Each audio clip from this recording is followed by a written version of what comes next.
आमचे सर सांगत होते की फार काळ ही होर्मुझ खाडी बंद ठेवता येणार नाही इराणला, पण जर ही बंद ठेवली तर काय होऊ शकतं त्याच्यावर सुद्धा आपण नजर टाकूया।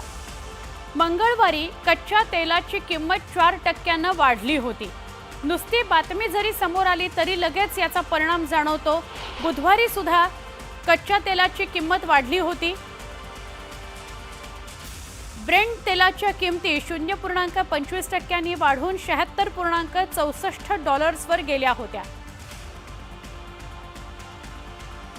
यूएस वेस्ट टेक्सास इंटरमिडिएटच्या तेलाच्या किमती 0.31% वाढल्या आणि $75.07 वर गेल्या।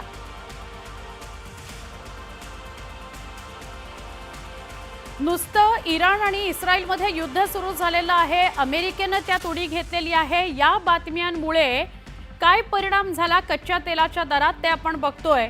युद्ध वाढलं तर तेलाच्या किमती $100 वर जाण्याची भीती आहे।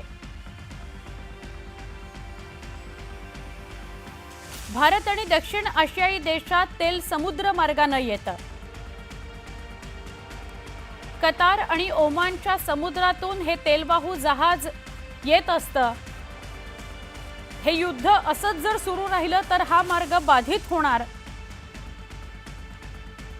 या समुद्र मार्गातील होर्मुझची खाडी ही इराणच्या ताब्यात आहे आणि इराण ही होर्मुझची खाडी बंद करण्याच्या तयारीत आहे। दबावाला प्रत्युत्तर म्हणून इराण ही खाडी बंद करू शकतं, तसा निर्णय घेऊ शकतं अमेरिकेच्या हल्ल्यानंतर। विशेषतः तसं जर झालं तर मग तेलवाहू जहाजांचा मार्गच बंद होईल आणि तेल पुरवठा अक्षरशः ठप्प होईल। याचा सगळ्यात जास्त परिणाम कुठे होईल तर भारतासह दक्षिण आशियाई देशांना।